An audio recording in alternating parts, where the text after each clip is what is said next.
Welcome to Six Survival Diaries. You may refer to me as Velvet. Now, there are moments in life you don't fully understand when they happen. You only understand that much later. Sometimes much, much later. After things have gone quiet, after the people involved are gone, after you've had enough time and distance to finally ask yourself, what actually happened there? And why did it go the way it did? Well, let me say this. This is an unpolished story. It ain't clean, it ain't scripted, and it's definitely not comfortable because real life really isn't. Most of the time, it doesn't announce itself. It doesn't pause for you to catch up, and it doesn't explain the lessons while you're inside it. It just happens.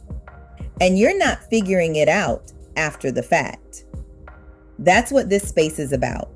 Not the obvious survival moments, not the headline versions people immediately recognize, but the quieter ones. You know, the ones you don't even label as survival until later.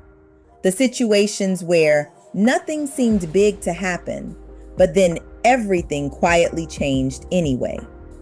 A decision you made in seconds, a feeling you ignored, a situation you stayed in longer than you should have, or a moment you walked away from without even realizing how close it actually was.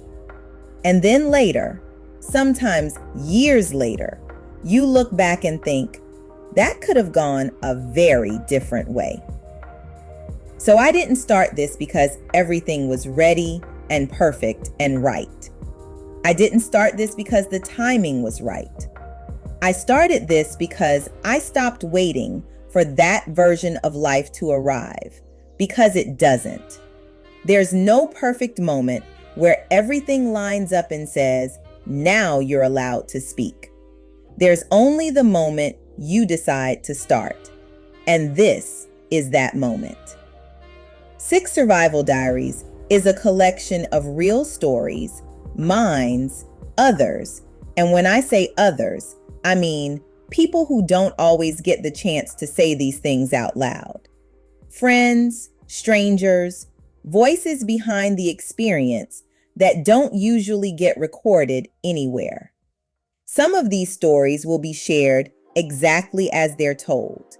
Others will be changed slightly. Names, details, timing. Not to dilute the truth, but to protect the people who lived it. Because not every story is ready to be attached to a name, and that matters here. This isn't about exposure.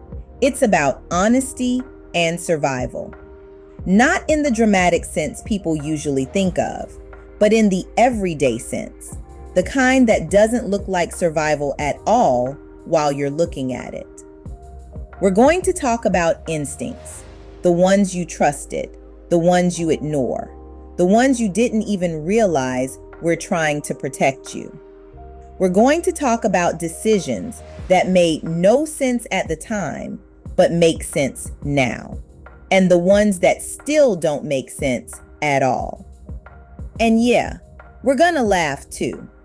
Because if you can't laugh at certain parts of life, you really don't process them. You just carry them. And this space isn't about carrying things alone. It's about understanding them out loud. Because if you've ever been in a situation where you thought, I shouldn't even be here right now, or you've walked away from something and only later realized how close it actually was, then you already understand the language of this place. I want to be more than just my voice. I want it to be shared. I want people to feel that they can send their stories. And because sometimes the smallest moments carry the biggest impacts. A conversation you never forgot. A decision you still question. A moment that changed how you see people, or something you've never actually said out loud until now. Those are the stories that matter here, because survival isn't always dramatic. Sometimes it's just continuing through something you didn't even realize was difficult until you got through it. So whether you're driving, working, thinking, trying to switch your mind off for a little bit, you're here now. And this is exactly where it begins. Real moments, real stories, no filter. And this is only the beginning. Please make sure to like and subscribe so you can keep in touch for all future stories. With episode 1, He Was Supposed to Give Me a Ride. Releasing on Saturday, 2 p.m. Eastern Standard Time. Real stories, real survival, real people.